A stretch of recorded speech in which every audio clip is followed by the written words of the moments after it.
Good morning students, welcome back to NCERT class 11 mathematics. Our topic is conic sections. So first we have a quotation here given by Bertrand Russell. So he is British philosopher and mathematician. So itano mathematics gurinchi ఏం చెప్తున్నారు sir చూడండి.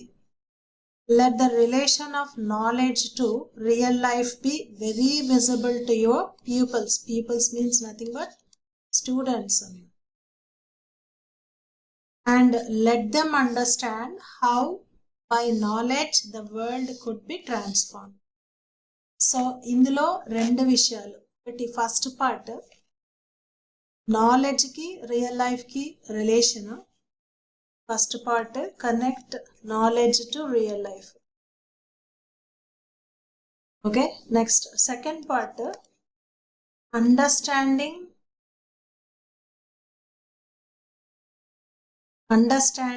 the transformative power of knowledge. Transformative power of knowledge. Okay, so ఈ two things గురించి మనం ఈ sentence లో చూడొచ్చు. అంటే స్టూడెంట్ క్లాస్ రూమ్లో ఏం నేర్చుకుంటున్నాడు, ఎలాంటి స్కిల్స్ అర్థం చేసుకుంటున్నాడు అనే కాకుండా దాన్ని స్కూల్ నుంచి బయటికి పోయిన తర్వాత ఎంత బాగా అప్లై చేయగలుగుతాడు. అంటే ఫర్ ఎగ్జాంపుల్ అడిషన్, మల్టిప్లికేషన్ లాంటివి నేర్చుకున్నారనుకోండి. ఇది క్లాస్ రూమ్లో ఒక క్యాలిక్యులేషన్ లాగా చేయడం కాకుండా సో యాక్చువల్ సిచ్యువేషన్ అరైజ్ అయినప్పుడు దాన్ని ఎలా యూజ్ చేయాలి అంటే ఒక షాప్కి వెళ్ళినప్పుడు సమ్ ఐటమ్స్ కొన్నప్పుడు టోటల్ అమౌంట్ ఎంత అవుతుంది, 1 ఐటమ్ కొన్నాం 10 ఐటమ్స్ కాస్ట్ ఎంత అవుతుంది. సో ఇలా అప్లికేషన్ అనేది చాలా ఇంపార్టెంట్ అని చెప్తున్నాం. నెక్స్ట్ అలాగే understanding the transformative power of knowledge. So knowledge transformative power అంటే ఆ నాలెడ్జ్ని ఒక టూల్ లాగా యూజ్ చేసి ఈ ప్రపంచాన్ని ఎలా మార్చచ్చు అనేదే సెకండ్ పాయింట్ అన్నమాట. Okay, so how to transform the world using the knowledge అన్నమాట. ఓకే, సో ఇలా ఈ రెండు ఇంపార్టెంట్ థింగ్స్ గురించి ఈ పర్టికులర్ సెంటెన్స్లో మాట్లాడుతాం. ఒకటి నాలెడ్జ్కి రియల్ లైఫ్కి రిలేషన్, అండ్ రెండవది నాలెడ్జ్ని ఒక ట్రాన్స్ఫర్మేటివ్ పవర్ ఆఫ్ ద వరల్డ్గా యూజ్ చేసుకోవటం. ఓకే, సో అంటే క్లాస్ రూమ్లో జస్ట్ నాలెడ్జ్ ఇవ్వడమే కాకుండా దాన్ని ఎలా ప్రాపర్గా యూటిలైజ్ చేయాలి, దాన్ని యూటిలైజ్ చేసి ఎలా డెవలప్ అవ్వచ్చు అనేది అర్థం చేసుకోవాలి అనేది సో ఈ కొటేషన్ యొక్క ముఖ్య ఉద్దేశం. Okay, now the present topic is conic sections. అయితే ఈ కానిక్ సెక్షన్స్ కూడా మనకు కోఆర్డినేట్ జామెట్రీలో పార్ట్ అయింది. సో మరి కోఆర్డినేట్ జామెట్రీ గురించి లైన్స్ చాప్టర్లో, స్ట్రైట్ లైన్ చాప్టర్లో కొంతవరకు డిస్కస్ చేసాం. అండ్ ఇప్పుడు ఇంకొంత హిస్టారిక్ నోట్ గురించి చూద్దాం. So geometry is one of the most ancient branches of mathematics. So geometry is one of the most ancient branches అంటున్నాం. సో దీని గురించి మనం స్ట్రైట్ లైన్ చాప్టర్లో డిస్కస్ చేసాం. ఈజిప్షియన్స్ అండ్ బాబిలోనియన్స్, సో వీళ్ళు కూడా జామెట్రీ గురించి డిస్కస్ చేశారు. అండ్ యాంగిల్స్ గురించి అలాగే పైథాగోరస్ థీరం లాంటివి డిస్కస్ చేయడానికి వాళ్ళు రోప్స్ యూజ్ చేశారు అని మనం డిస్కస్ చేసుకున్నాం, గుర్తుంది కదా. So that is why it is called as most ancient branches అన్నమాట. నెక్స్ట్ దాని తర్వాత Greek geometers investigated the properties of many curves that have theoretical and practical importance. So Greeks కూడా చాలా మంది కర్వ్స్ గురించి డిస్కస్ చేశారు, థియరిటికల్ అండ్ ప్రాక్టికల్ ఇంపార్టెన్స్ కూడా. Next Euclid wrote his treatise on geometry around 300 BC. So ఇందులో ఏం చెప్తున్నారంటే he was the first who organized geometric figures based on certain axioms suggested by physical considerations. So ఇందులో geometric ఫిగర్స్ని base చేసి కొన్ని axioms గురించి discuss చేశారు. Geometry was initially studied by ancient Indians and Greeks who made essentially no use of process of algebra. So Indians discuss చేశారు, Greeks కూడా discuss చేశారు, కానీ వాళ్ళు no use of process of algebra. So algebra process అనేది use చేయలేదు. So process of algebra అంటే ఏంటంటే, process of algebra అని ఇక్కడ మెయిన్గా 3 ఇంపార్టెంట్ థింగ్స్ ఉంటాయి. ప్రాసెస్ ఆఫ్ ఆల్జీబ్రా అంటే 3 థింగ్స్ గురించి మనం మాట్లాడుకోవాలి. అదేంటి అంటే జామెట్రిక్ కన్స్ట్రక్షన్స్, రెండోది వచ్చేసి properties of shapes, angles, lens etcetera. And మూడోది వచ్చేసి లాజికల్ డిడక్షన్స్,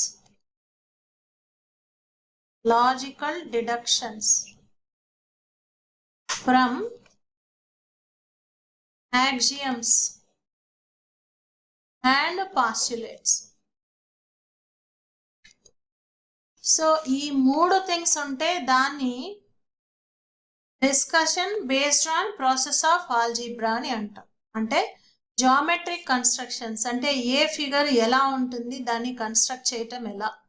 అలాగే properties of shapes, angles, lens. So shapes గురించి కానీ, యాంగిల్స్ గురించి కానీ, లెన్స్ గురించి కానీ డిస్కస్ చేయాలి. మూడో important point logical deductions. Just యాక్సియమ్స్ని, పాస్టులేట్స్ని యూజ్ చేయడమే కాకుండా వాటి నుంచి లాజికల్ డిడక్షన్స్ని కూడా చేయటం. ఈ 3 పాయింట్స్ ఎప్పుడైతే ఇన్వాల్వ్ అవుతాయో దాన్ని ప్రాసెస్ ఆఫ్ ఆల్జీబ్రా అంటే discussion based on process of algebra అని అంటాం. సో అయితే మన ఇండియన్స్ కానీ గ్రీక్స్ కానీ డిస్కస్ చేసిన ఆ జామెట్రీలో ఈ అప్రోచ్ లేదన్నమాట. So they have not used the process of algebra. So అవేవి యూజ్ చేయలేదంటే జామెట్రిక్ ఫిగర్స్ కన్స్ట్రక్ట్ చేయడం కానీ, లేదంటే ప్రాపర్టీస్ ఆఫ్ షేప్స్, యాంగిల్స్ గురించి డిస్కస్ చేయడం కానీ, లేదంటే ఏదైనా ఒక లాజికల్ డిడక్షన్స్ చేయడం కానీ ఏమీ చేయలేదన్నమాట. The synthetic approach to the subject of geometry as given by Euclid and in Sulabh Sutras etc. was continued for some 1300 years.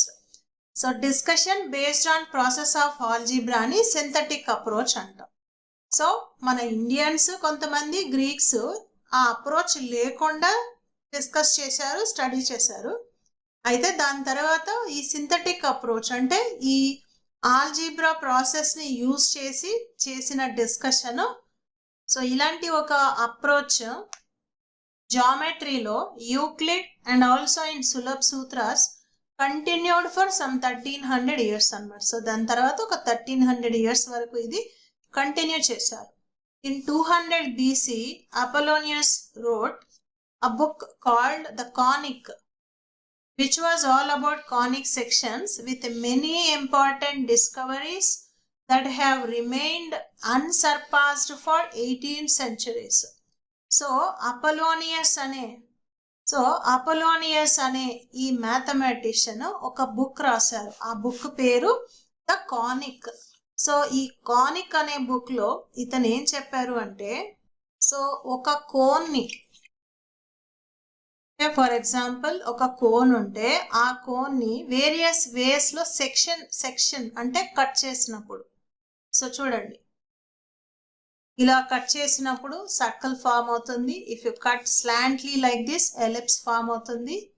Angle ఇంకా పెరిగితే దట్ ఈస్ పారాబోలా, అండ్ ఇంకా ఫర్దర్గా యాంగిల్ పెరిగితే దాన్ని హైపర్బోలా అంటాం. సో ప్లేన్ యాంగిల్ని బట్టి అంటే మనం ఒక ప్లేన్ తోటి జస్ట్ లైక్ ఒక నైఫ్ తీసుకొని కట్ చేస్తున్నాం అనుకోండి, knife is considered as plane అనమాట. సో ఇప్పుడు ఆ నైఫ్తో కట్ చేసినప్పుడు ఈ పై పోర్షన్ రిమూవ్ చేస్తే నా పైన మనం ఒక సర్కిల్ చూడొచ్చు అనమాట.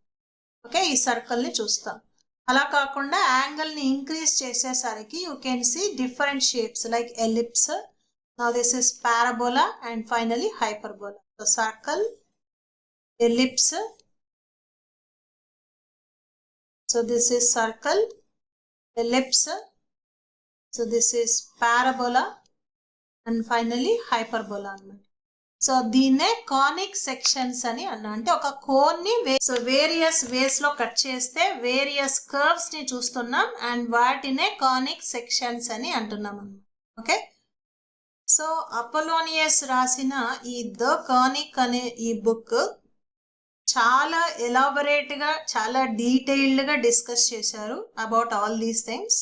Okay, so that is why that has remained unsurpassed for 18 centuries. అంటే ఇతను ఈ బుక్ రాసిన తరువాత 1800 ఇయర్స్ వరకు కూడా ఎవ్వరూ దాన్ని టచ్ చేయలేకపోయారు. అందులో ఉన్న కాన్సెప్ట్స్ ని ఏమాత్రం ఇంప్రూవ్ చేయలేకపోయారు, దాన్ని ఫర్దర్ గా డిస్కస్ చేయలేకపోయారు అనమాట. అంటే 1800 ఇయర్స్ వరకు కూడా సేమ్ కంటెంట్ ని యూజ్ చేశారు అని. So that is the level of standard of that book అని మనం అర్థం చేసుకోవచ్చు. Okay, next modern analytical geometry called Cartesian after the name of Rene Descartes. So దీని గురించి మనం స్ట్రైట్ లైన్ చాప్టర్ లో డిస్కస్ చేసాం. కార్టీజియన్ అంటే కోఆర్డినేట్ యాక్సెస్ ని యూజ్ చేసి డిస్కస్ చేశారు.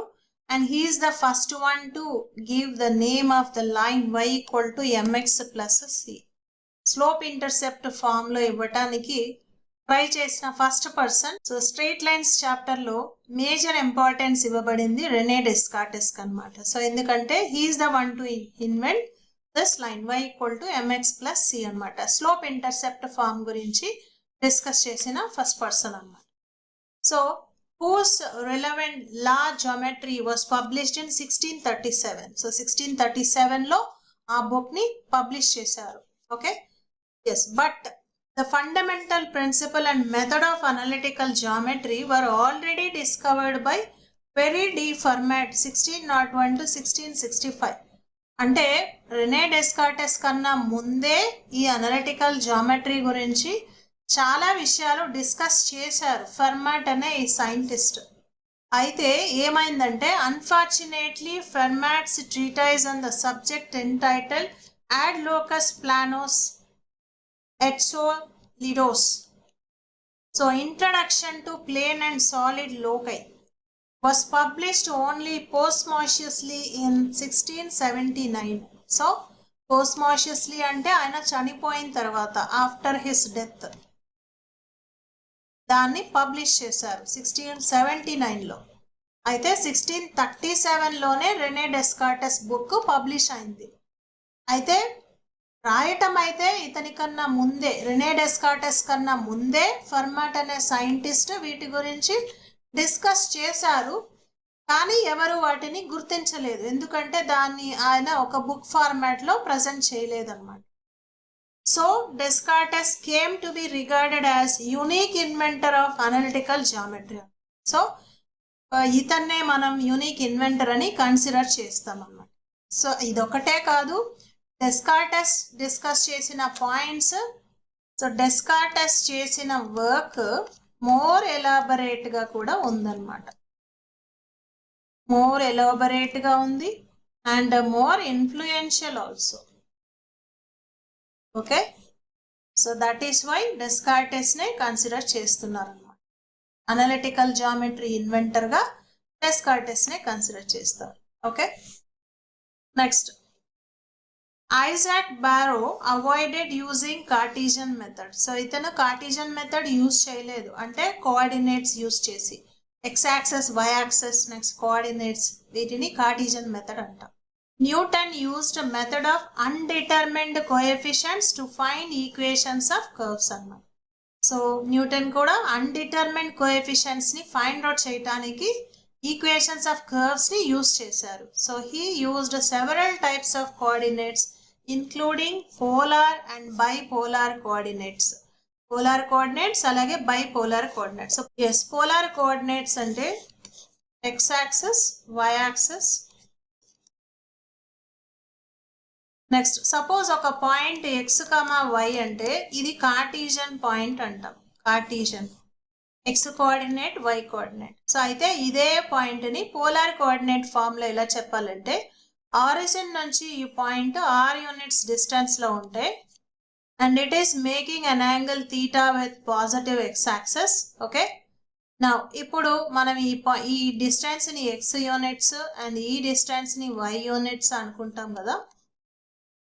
Okay, now based on trigonometric approach, so ఒక acute angle ki opposite side by hypotenuse ante sin theta is taken as opposite side y by hypotenuse.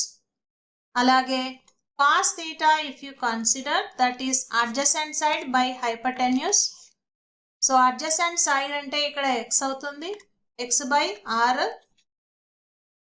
So thus దీని నుంచి y అంటే r sin theta and అలాగే ఇక్కడ నుంచి x అంటే r cos theta అన్నమాట. So thus x, y అనే point ని కార్టీజియన్ ఫామ్ లో ఉన్న పాయింట్ అంటాం.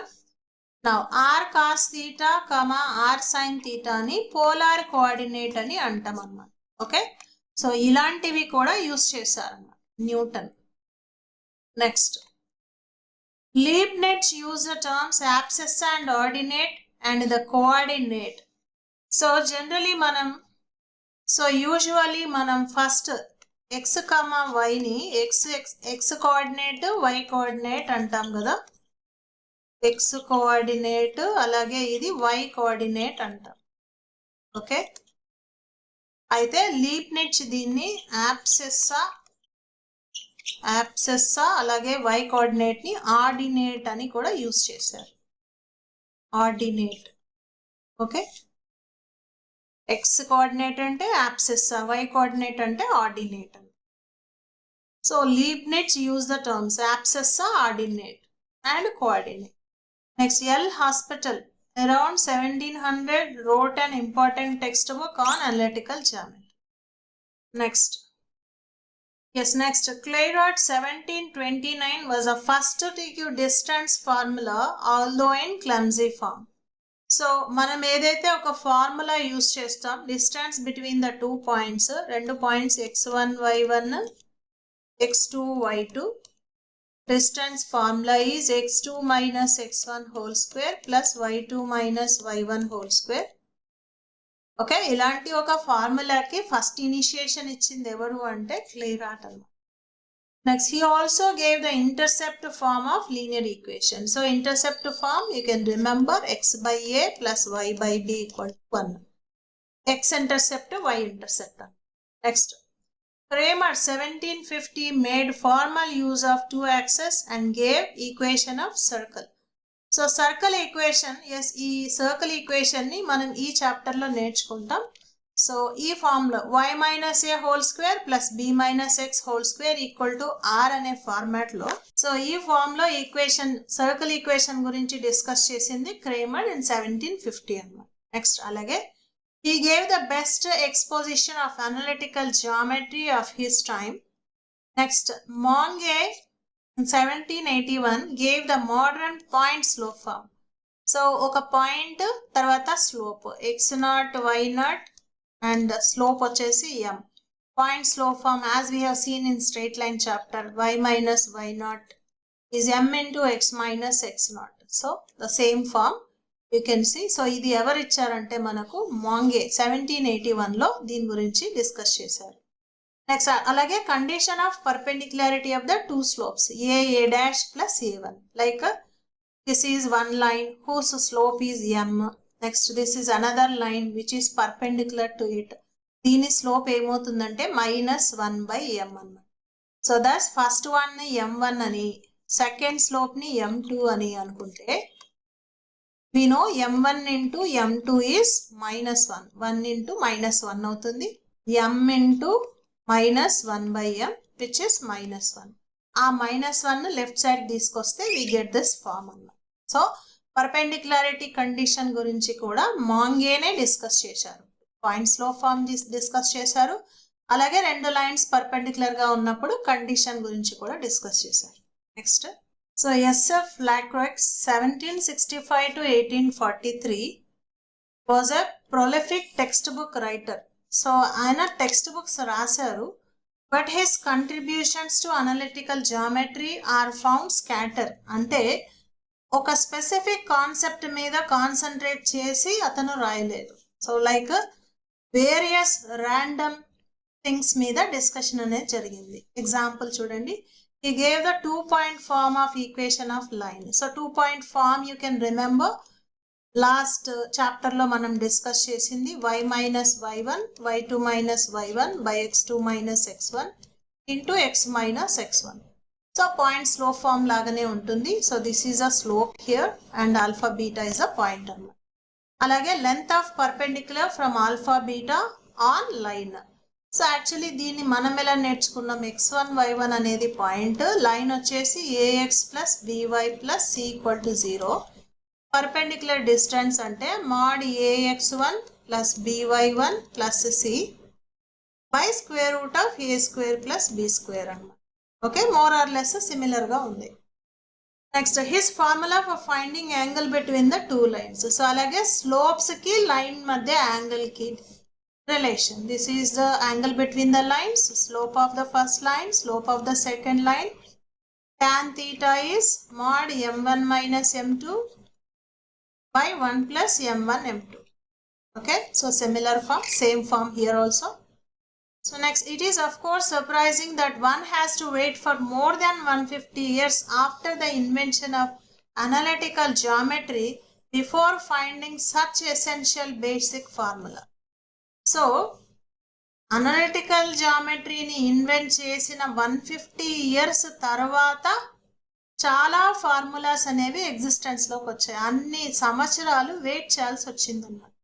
సో అంతవరకు ఎవరు వాటి గురించి పట్టించుకోలేదు. బేసిక్ అనలిటికల్ జామెట్రీ గురించి డిస్కస్ చేశారు, కానీ యాక్చువల్లీ ఫార్ములాస్ అన్నీ కూడా ఎగ్జిస్టెన్స్లోకి రావటానికి it has taken more than 150 years అన్నమాట. Next, in 1818, C.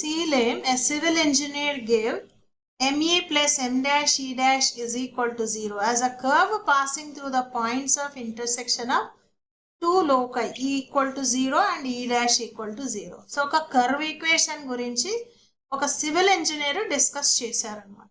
Many important discoveries both in mathematics and science have been linked to conic sections. So, వీటి వల్ల చాలా యూజర్స్ కూడా ఉన్నాయి అన్నమాట conic sections. The Greeks partially Archimedes 287 to 212 and Apollonius 200 BC studied conic sections for their own beauty. So చాలా ఎలాబొరేట్గా చాలా డీటెయిల్డ్గా డిస్కస్ చేశారన్నమాట. These curves are important tools for present day explorations of outer space and also for research into behavior of atomic particles అన్నమాట. So మన చుట్టూ ఉన్న ఈ స్పేస్ని అర్థం చేసుకోవడానికి, అలాగే బిహేవియర్ ఆఫ్ అటామిక్ పార్టికల్స్ గురించి అర్థం చేసుకోవడానికి ఇవి మనకు చాలా ఎక్కువగా హెల్ప్ అవుతూ ఉన్నాయి అన్నమాట. Okay, is coming to the content of the chapter.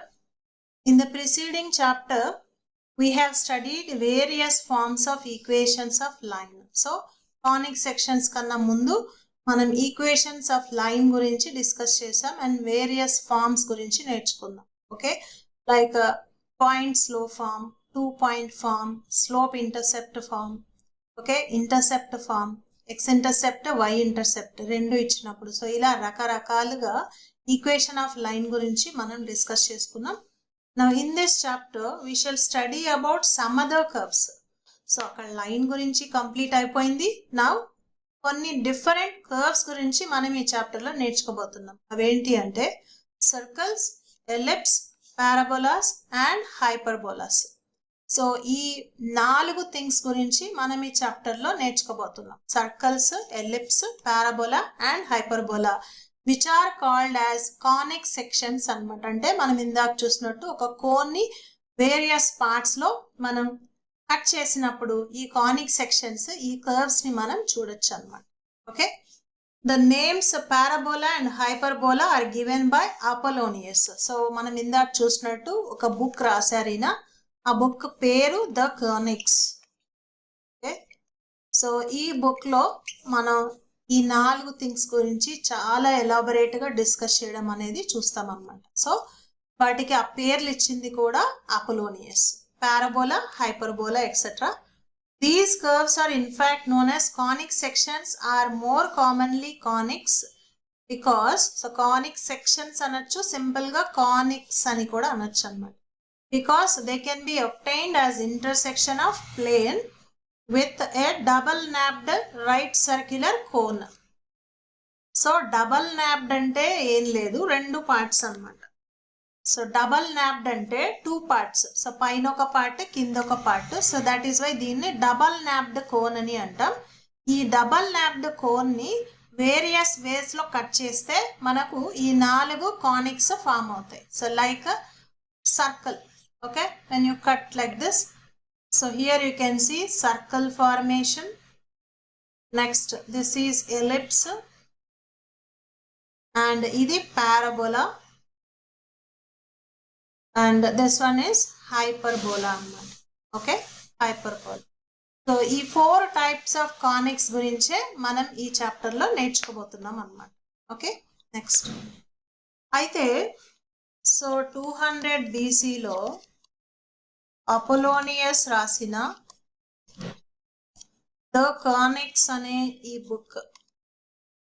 Okay, so ఇందులో మనము ఈ సర్కిల్స్, పారాబోలాస్, ఎలిప్స్, హైపర్బోలాస్ వీటన్నిటి గురించి డిస్కషన్ చూడొచ్చు. దీన్ని బేస్ చేసుకొని కెప్లర్ అలాగే న్యూటన్ వీళ్ళిద్దరూ కూడా ప్లానెటరీ మోషన్ ని అర్థం చేసుకున్నారు. Planetary motion. So planetary motion ఎలా ఉంటుంది అంటే ఎలిప్టికల్ షేప్ లో ఉంటుంది అన్నమాట. ఓకే, సో ఈ ప్లానెటరీ మోషన్ గురించి, సో ప్లానెట్స్ మూవ్మెంట్ గురించి, ప్లానెట్స్ ఎలా మూవ్ అవుతాయి అనేది ప్లానెటరీ మోషన్. సో ఆ ప్లానెటరీ మోషన్ ఎలిప్టికల్ షేప్ లో ఉంటుంది అనేది అర్థం చేసుకోవడానికి బాగా హెల్ప్ చేసింది ఈ కానిక్స్ అనే బుక్ అన్నమాట. Okay, next. So these curves have a very wide range of applications in fields such as planetary motion. Yes, just now we can see Newton and Kepler ఇద్దరు కూడా ఈ బుక్ మీద బేస్ చేసే planetary motion ని అర్థం చేసుకున్నారు. Design of telescopes and antennas, reflectors in flash lights and automobile head lights etcetera. So ఇవన్నీ కూడా uses. So conic sections ante like as we have seen circle, ellipse, parabola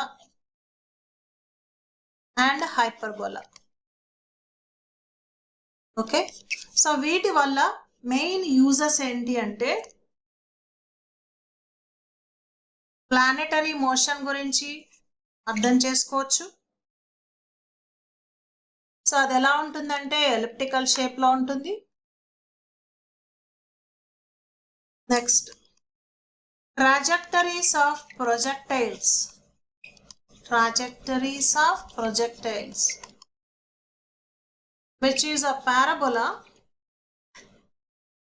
like trajectory motion అంటే simple గా మనం ఒక stone ని, ఒక రాయిని ఇక్కడ నుంచి విసిరామనుకోండి, ఇలా పైకి విసిరాము, అది ఏ డైరెక్షన్ లో అయితే వెళ్ళి మళ్ళీ అనదర్ ప్లేస్ రీచ్ అవుతుందో ఈ పాత్ నే trajectory motion.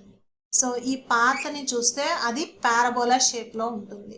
Okay, next, optics లో parabolic mirrors, lenses, mirrors and lenses use చేస్తారు. Okay, next, satellite dishes. Satellite dishes లో కూడా కానిక్స్ యూసేజ్ అనేది జరుగుతుంది. So satellite dishes and antennas. Okay, so ఇక్కడ కూడా పారాబోలాస్ ని యూజ్ చేస్తాను అన్నమాట. పారాబోలాస్. నెక్స్ట్, టెలిస్కోప్స్ లో కూడా పారాబోలిక్ మిర్రర్స్ ని యూజ్ చేస్తాం. Parabolic mirrors.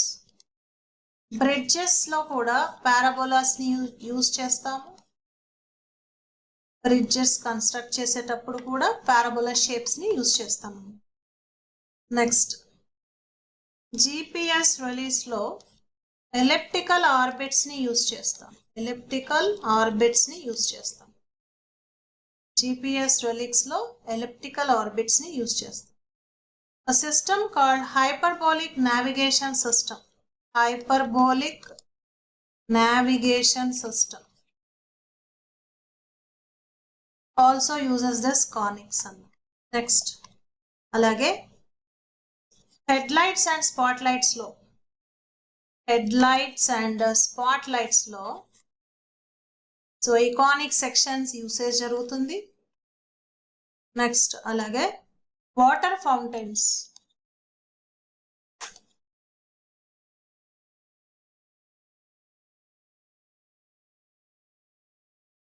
So beautiful symmetric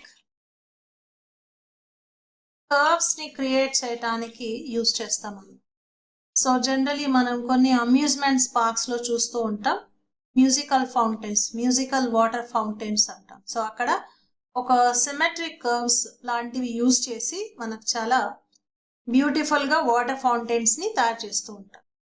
even and solar power plants also, solar power ప్లాంట్స్లో కూడా కానిక్ సెక్షన్స్ యూసేజ్ అనేది జరుగుతుంది. సో దట్స్ మనం డైలీ లైఫ్లో చూసుకుంటే చాలా యూజెసే ఈ కానిక్ సెక్షన్స్ వల్ల ఉన్నాయి అన్నమాట. So planetary motion of orbits, as we have seen Kepler and Newton ఇద్దరు కూడా ప్లానెటరీ మోషన్స్ అంటే ప్లానెట్ మూవ్మెంట్ గురించి డిస్కస్ చేయడానికి కానిక్ సెక్షన్స్ని యూజ్ చేశారు. అలాగే trajectories of projectile, projectile movement అంటే సింపుల్గా ఒక స్టోన్ని మనం ఇలా పైకి విసిరితే అది మూవ్ అయ్యే పాత్ పారాబోలా పాత్లో ఉంటుంది. ఈ కాన్సెప్ట్ని యూజ్ చేసి ట్రాజెక్టరీస్ మూమెంట్ గురించి డిస్కస్ చేస్తారు. అలాగే ఆప్టిక్స్లో parabolic mirrors and lenses usage జరుగుతుంది. శాటిలైట్ డిషెస్ అండ్ యాంటెనాస్లో కూడా పారాబోలాస్ యూజ్ చేస్తాము. టెలిస్కోప్స్లో పారాబోలిక్ మిర్రర్స్ యూసేజ్ జరుగుతుంది. బ్రిడ్జెస్ పారాబోలాస్ యూజ్ చేసి కన్స్ట్రక్షన్ చేయడం జరుగుతుంది. అలాగే జీపీఎస్ రెలిక్స్లో కూడా ఎలిప్టికల్ ఆర్బిట్స్ని యూజ్ చేస్తాము. Hyperbolic navigation system, hyperbolic navigation సిస్టంలో కూడా ఈ కానిక్స్ యూసేజ్ అనేది జరుగుతుంది. నెక్స్ట్ హెడ్ లైట్స్ అండ్ స్పాట్ లైట్స్లో కూడా కానిక్స్ యూసేజ్ ఉంటుంది. నెక్స్ట్ వాటర్ ఫౌంటైన్స్లో బ్యూటిఫుల్ అండ్ సిమెట్రిక్ కర్వ్స్ని తయారు చేసి అందమైన వాటర్ ఫాల్స్, వాటర్ ఫౌంటైన్స్ని తయారు చేస్తారు. మ్యూజికల్ వాటర్ ఫౌంటైన్స్ లాంటివి తయారు చేయడానికి యూజ్ చేస్తారు. అలాగే సోలార్ పవర్ ప్లాంట్స్లో కూడా కానిక్స్ యూసేజ్ అనేది జరుగుతుంది అనమాట. సో దట్స్ మనం ఇలా చూసుకుంటే కానిక్స్ వల్ల చాలా చాలా యూజెసే ఉన్నాయి అన్నమాట. Now in the subsequent sections we will see how the intersection of plane with double nabbed right circular cone results in different types of curves అన్నమాట. సో now coming sections లో మనం చూడబోయేది ఒక డబల్ నాబ్డ్ కోన్, అంటే రెండు parts ఉంటాయి కోన్లో, పైన ఒక పార్ట్ కింద ఒక పార్ట్. దీన్ని ఒక ప్లేన్తో కట్ చేస్తే ఓకే డిఫరెంట్ కర్వ్స్ ఫామ్ అవుతాయి అండ్ ఆ డిఫరెంట్ కర్వ్స్నే కానిక్స్ అంటాం. వాటి గురించి 1 by 1 మనం ఈ చాప్టర్లో నేర్చుకోబోతాం అన్నమాట. Like ellipse, circles first, ellipse, parabola, hyperbola అన్నీ కూడా మనం ఈ చాప్టర్లో డిస్కస్ చేస్తాము. ఓకే ఎస్, దీని తర్వాత నెక్స్ట్ కంటెంట్ నెక్స్ట్ క్లాస్లో కంటిన్యూ చేద్దాం. Okay, thank you. Sadhana government jobs academy, Sadhana government jobs academy అడ్మిషన్లు జరుగుచున్నవి. 10th పూర్తి చేసుకున్నవారు ఇంటర్కి, ఇంటర్ పూర్తి చేసుకున్నవారు డిగ్రీకి, డిగ్రీ పూర్తి చేసుకున్నవారు పీజీ కోర్సులలో జాయిన్ అవ్వండి. ప్రభుత్వ ఉద్యోగం పొందండి. శ్రమను ఆయుధంగా చేయటం, చెమటను చందనంగా మార్చడం, కన్నీరును పన్నీరుగా మలచటం, ప్రతి ఇంటికో ప్రభుత్వ ఉద్యోగం అందించడం సాధన లక్ష్యం, సాధన స్వప్నం. వివరాలకు సంప్రదించండి. Sadhana government jobs academy, Sadhana government jobs academy, Andhra Pradesh, Telangana.